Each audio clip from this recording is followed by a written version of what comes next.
Runners by Gary Ives, read by Gary Ives. Quanah spotted the smoke from the Crow camp just before sunset. Luck was on his mind. Luck, the spirit that was in everything. Luck that carried good or bad to people, to horses, even to rocks.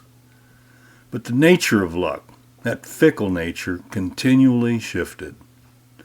Ultimately the bad and the good balanced, and now he, so long deprived of victory, a rich prize, or the glory he craved, he now believed to be within reach. He could feel it, wafting up with the hickory smoke.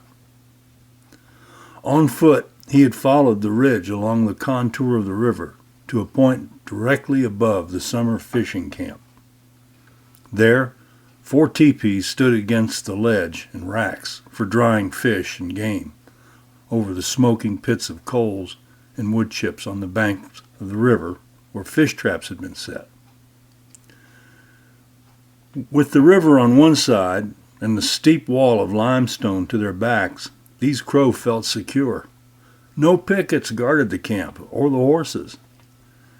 He watched as the few families ate around various fires, then afterwards, as everyone drifted to the big fire ring in the center of the camp. 10 women, 4 children, 4 men, 6 horses. He lay there all night until the first dim glow an hour before sunrise. Back with his horse, he moved further downstream and camped on the backside of an oxbow, where he napped and spent the afternoon cutting handfuls of red antelope grass, which he tied in sheaves. With several of these bundles he returned to camp by the oxbow and began plaiting long stems of the tough grass into 3-strand twine, tying the standing end to a stake in the mud, then continuing the length of the bitter end until the desired length was reached. He worked until the light failed, and the next morning, after the sun was high enough to clear the dew, he gathered more grass and continued braiding, still more twine, amassing a quantity of good tough twine. The next day, he worked on braiding some of the twine into ropes. When he'd fashioned 6 ropes, each the length of 4 men, he backspliced a loop into each end and a master cord with 6 eyes spliced equidistant and a fixed loop that would slip over his horse's neck. With these ropes he could control a small remuda. Before the light failed, he fashioned a noose of twine on a stick and searched near a prairie dog colony until he found a fat, basking rattlesnake, which he snared and secured it in the woven bag he carried for his food and tender. He spent the next 2 days digging roots of the cattail plants which grew in abundance around the oxbow. His first night at the oxbow, he had waited until nightfall to build a small fire to roast a large snapping turtle. Thereafter he camped cold without the risk of smoke or odor reaching his enemy. Without even a small fire, the nights were long. He often contemplated luck. His grandfather had taught that the spirit's mode of checking imbalance was through luck. A warrior too proud might lose a horse or suffer a wound. A mother who endures a failed childbirth is blessed with twin boys. His mind was tuned to this restorative nature of luck. From birth, his luck had been bad. A short leg, a marked face, the buffalo back had ostracized the boy to the shelter of women until his breakaway from the lone wolf path, surviving on grasshoppers, turtles, mice, snakes, and frogs until his old grandfather sought him out to teach him the ways of the horse and bow. The last of the turtle was eaten. The afternoon rain began. All day he'd watched the western sky darken and felt the breeze stiffen to strong gusts that flattened the prairie grasses. This is what he'd waited for. Fording the river, he rode upstream to within a mile of the enemy fish camp. then dismounted and walked his pony in the rain to a copse of willows some distance upriver and by a natural rocky ford. When he judged it to be midnight, he crossed the river above the camp to where the Crow horses were tied. In the wind and noise of the storm, he was able to approach the horses easily. Once they detected Quanah's scent, they pawed and nickered. However, this was scarcely audible an arm's length away. Now he slipped his nooses over each of the ponies and guided them upriver to the shallow ford. Crossed the river there and tied the horses in the willow copse where he'd rigged each horse's lead to the long master lead tied to a willow tree. Taking the tied bag now from his horse, he crossed the river one more time in the storm. The 4 teepees had been set in a row, with a family of 5 lodged at the far end in the largest teepee, and with just a brave with his woman in the small teepee at the near end. With no moon and no fire, the only light came from occasional flashes of lightning. Quanah crept to the large teepee, into which he hurled the angry rattler with a yell. All hell broke loose as women and children shrieked, raising the alarm. The other 3 braves raced from their tents and rushed to the panic-stricken family's aid. Quanah slipped into the small tent quickly, tying a gag to the young woman's mouth and then looping a length of twine over her wrists. Next, he backhanded the woman's face hard, which spun her around and knocked her to the floor of the teepee. He hoisted the dazed woman over his shoulder and reached the ford in just seconds, and before the terror had subsided. At the willow thicket, he untied the horses, hoisted his captive over the back of his pony, and with the lead rope looped over his pony's neck, headed south for an all-night stormy ride. They headed south through the storm for half an hour and then halted to rest the horses. Quanah untied the captive girl, whom he told to ride one of the horses. As she had been taken during the uproar at camp, abruptly roused from sleep, she had no clothes, and had been covered only by a fringed and beaded blanket in which she now wrapped. She spat at his face, and once again he backhanded her. As she struggled to get on her feet, he grabbed her braids and slapped her hard, first on the right side of her face and then on the left. Blood trickled from her broken lips, and now he commanded her to pick up her blanket and mount the pinto closest to his pony. They resumed their way south through the rain at a steady trot. He did not worry about pursuit. The Crow would need a day or more before a war party could be assembled to search for tracks washed out by the hard rain. An hour before dawn, they stopped again to rest the horses. The rain had eased to a light sprinkle. With the coming light, he appreciated the slight shift in his luck. He intended to produce a sun quickly. They rode another 3 hours, then hobbled the horses and rested beside a good-sized stream. A bluff rose on the stream's opposite side, and they crossed upstream and found a stand of oak and cedar. From this bluff he could see far to the north and east. This woman would need to be tied when he hunted or scouted, and his cave was but a day's ride. Nearby was a fallen cedar. The bark on the underside provided good, dry tinder. He struck a fire and made a bed from pine straw, then spread the blanket and his wet clothes on limbs by the fire. Here he took the woman for the first time, then bound her hands behind her, and with a noose around her neck that was tied to her ankles. This prevented escape, and both could sleep. He roasted clumps of cattail roots, ate half, and fed the rest to his bound captive, then slept. When Quanah awoke, he loosed the noose from the girl's neck and had the woman once again, then trussed her and set out with his bow for meat, returning 2 hours later with an antelope which he'd gutted. He pierced the liver with a sharpened green stick and set it to roast over the coals while he trussed the animal's carcass for skinning from the lowest branch of a red oak. He untied the naked girl, who was most uncomfortable and stiff.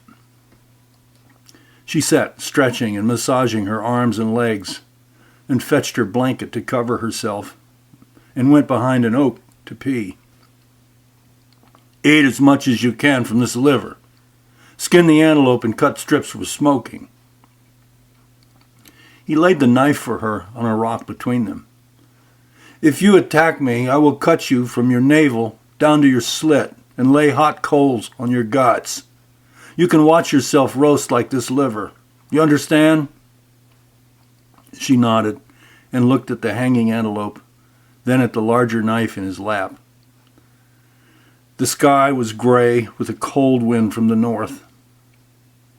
Break some deadwood from that oak, too. I don't want my meat to taste of cedar. With the fallen cedar, they could keep a fire tended all day, and no smoke could be detected to the north, though he doubted that the crow would have found their track. The antelope required a hardwood fire and a windbreak. When he'd awakened the girl, she'd been shivering. He did not want her to fall ill. The blanket was now dry, and she would be warm tending the fires all day.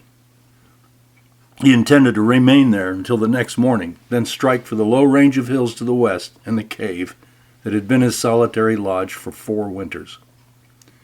With a full belly by the warmth of the fire, watching the woman gathering fuel, for the first time in many days, he felt good. Once she gets meat on the smoking rack, I'll take her again. The woman hurt all over. Her head had throbbed from the man's first powerful backhand. She saw small black dots. Her mouth was cut and 2 teeth were loosened. Keeping her balance on the ride had been most difficult in the cold rain, and she was sore from the man's lust. She badly wanted to wash his filth from her. She studied her captor sitting by the fire. His face was horrid, half covered with a purple birthmark, and his back bore a huge hump like a buffalo. She noticed that he walked hunched over and with a limp. During the night ride, she chewed pieces of beaded fringe from the blanket, leaving a trail for her people. This coyote's never seen the workings of Crow women at a captive dance. I will feed him first his toes and then his fingers.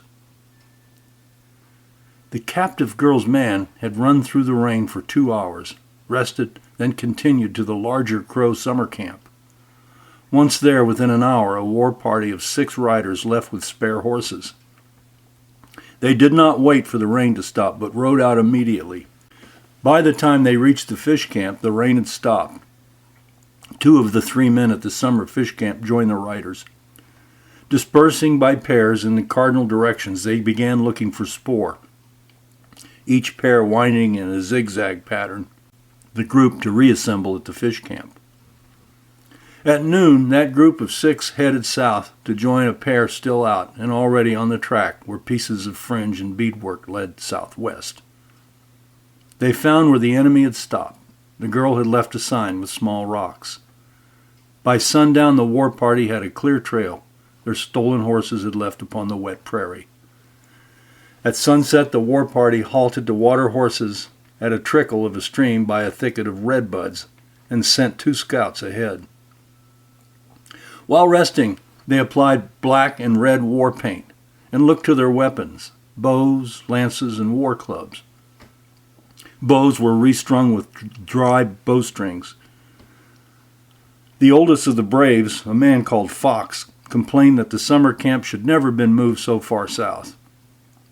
Another man said that when the fishing was easy and good, as it had been this summer, there was always something bad to weigh against easy gain. Then all speculated on the number of the enemy. The captive girl's man had first attack privilege. As he had been on but one previous war party, 2 of the older veterans comforted him with encouragement and advice. The 2 scouts returned to report 1 Sioux with the captive girl and 7 horses, an hour's ride distant. The war party surrounded the sleeping pair an hour before dawn. The girl's man notched an arrow, then yelled a threat to the Sioux, who jumped to his feet with his knife in hand. As he turned, the arrow thudded its point, failing to penetrate the rib that had stopped its flight. Dropping his knife, he seized the arrow shaft, but now the Crow warrior rushed Quanah with his knife, knocking him to the ground. In an instant, he was overpowered. Atop him, the Crow warrior looped Quanah's braid around his wrist and deftly took several inches of scalp above his right ear with a whoop. Others gathered and began kicking their wounded victim. "Alive! Alive!" the brave yelled. "We'll take him alive. He'll die slowly before our women." As two of the war party bound him, the others saw to the woman and the horses. Blood poured down his face, blinding him as he felt the crows cinching and binding on his wrist. Before they began the trek back into Crow territory, the warriors took time to eat the remainder of his antelope and cattail. He had been beaten down and tied to a sapling near the stream. The mud churned up by the horses, he dipped his bleeding scalp effectively, plastering the wound. He ached all over. His head felt as though it was on fire. The wound from the arrow point throbbed with every heartbeat, and the brutal kicks from the beating had crushed his testicles and summoned frightening pains from deep within his lower torso. As he lay there, he could see his own scalp dangling on a thong looped around the neck of the Crow's pony.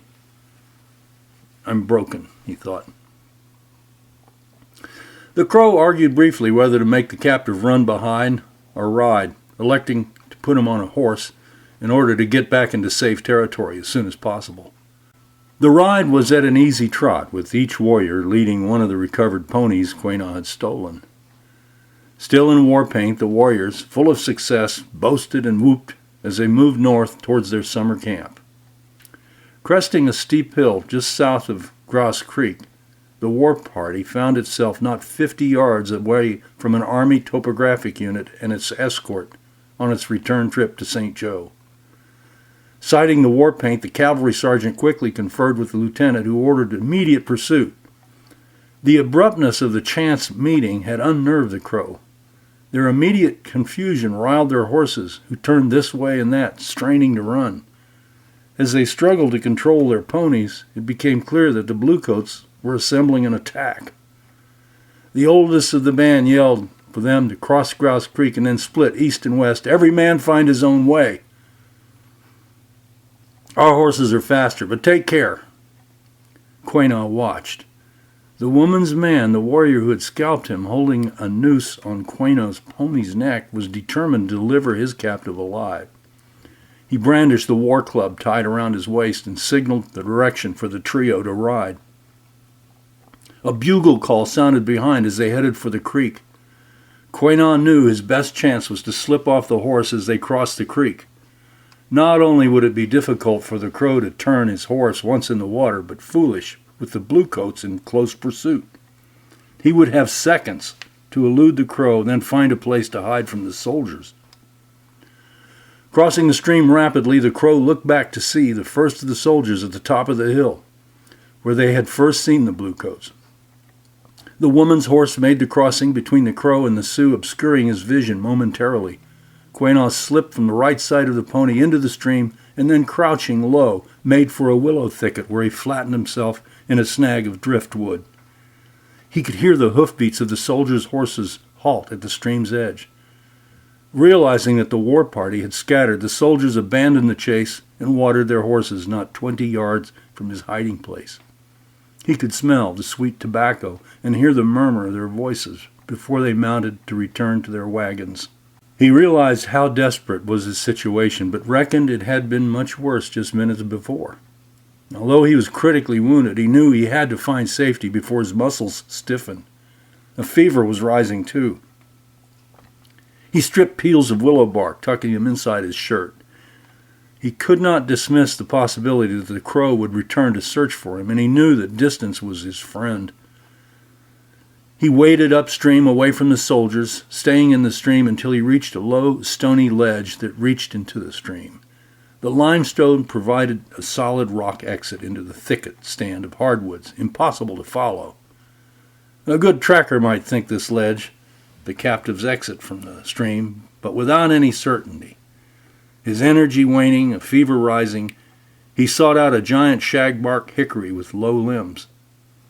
He drank deeply and gathered a great quantity of nuts, then climbed high to a horizontal forked limb where he fashioned his eagle's nest. Invisible from below, safe from bears, and close to water. His head rang and buzzed and still burned like fire and throbbed unmercifully. As he chewed the willow bark, the fever gave way to chills, and he fell into a fitful, cold slumber. Quanah's head had an incessant buzzing inside and burned and throbbed. He ached for water. Slipping and half falling down from the tree, he stumbled to the creek for water, mindless that it was noonday. Overhead, a pair of eagles soared. Not 30 yards upstream, 2 men filled canteens. The men, army deserters, spotted Quanah, who lay prone, lapping water. One approached slowly and quietly with his pistol cocked and held steadily before him in both hands. Quanah, who could hear nothing but the buzzing and ringing in his head, neither heard nor saw the white men until they were no more than 3 feet apart. "Sarvis, get over here. It's the Injun's been scalped." "God almighty, ain't he a mess? You gonna finish him off, Will?" "Look here, Sarvis. See here, this poor damn Injun. If he can stay alive, is what can get us off this godforsaken prairie." "Uh-huh. Well, I don't see. All I see is one damned Injun." "Okay, number 1, he can get us gone from the army Injun style, and maybe they'll call in the patrol. Number 2, if we meet up with hostiles, it might look to them like we was Injun lovers or renegades. The thing right now is to skedaddle out of here pronto with this here broke dick Injun." "How you know he won't murder me and you the first minute our backs is turned? In case you ain't noticed, Will, this here's a savage wild Injun." "I don't reckon he can even stand up, Sarvis. Some other savages peeled off half his damn head and left him for dead. He don't have nothing. Tell me, do you see a rifle? A bow? A lance? No, you do not. And where's his horse? He don't have no horse. So he's pretty much at our mercy, see? Now help me get him to sit up. Then fetch me a piece of that jerky. Here now, Injun, I reckon this is your lucky day, ain't it?" Later, the 2 whites laboriously lifted him onto Sarvis's horse. Sarvis mounted behind Quanah, and with effort was able to steady the semi-conscious Sioux. The deserters, more boys than men, had ridden to the frontier looking for adventure, but had quickly run out of money and food, and were easy prey for the recruiting sergeant at the fort, where they'd begged food and shelter. 6 months of army life had been enough, and listening every evening to the stories of gold strikes had infected them with gold fever. They were not the only ones. Since their enlisting, a score of soldiers had taken French leave to strike it rich in the Montana Territory. The motion of the ride started Quanah's head bleeding, but the buzzing had stopped, and his thinking began to clear. He made motions to dismount. On the ground he formed mud from water where he had pissed and made a plaster. The success of this communication with the whites heartened him, and he made clear signs that they should be heading west, not north. He did not care to be within range of the crow. Because these 2 continually looked behind, he knew they were pursued. The younger of the 2 was stupid, and both were careless with their horses, and each time they stopped to water the horses or rest, the rifle in the saddle scabbard was unattended. No, he would lead these 2 puppies with their horses, 2 pistols, a rifle, cartridges, and food to his cave. The rest would be easy. They rode west, Sarvis complaining that they should share carrying the Injun, but Will wouldn't give in. A late afternoon rain soaked the riders, aggravating tempers. When the rain ceased, the sun was already down to the tree line, and the boys halted to rest to make camp for the night. Quanah protested and vigorously pointed west. His emphatic gestures were convincing, so the trio remounted and continued through the evening hours into the night, following the Indians' direction. Sometime around midnight they arrived at the cave, wet, hungry, and exhausted. Quanah limped about gathering firewood, then starting a fire at the cave's mouth as Will and Sarvis argued whether or not to tie their captive, who eased out of the circle of light to Will's horse, where he slid the rifle from the scabbard, cocked the lever, and sent a bullet into Will's spine. Backwards he fell into the fire, dead. Sarvis, panicked, rushed into the cave, taking cover behind a large boulder. Quanah dragged the blue coat from the fire, unbuckled his belt and holster, which he fastened about his own waist. He removed jerky from the saddlebag and sat warming himself by the fire. Killing the boy had a stimulating effect, and while he was very tired, he found that although he was sleepy, his headache had eased considerably. Seated cross-legged with his pistol in his lap, he began to chant the victory song, addressing his song to the fire for a while, and then to the mouth of the cave, waiting for the other bluecoat. After only a few minutes of chanting, a single shot rang out from the cave, and Quanah laughed heartily at his extreme good fortune, and then nodded off to sleep.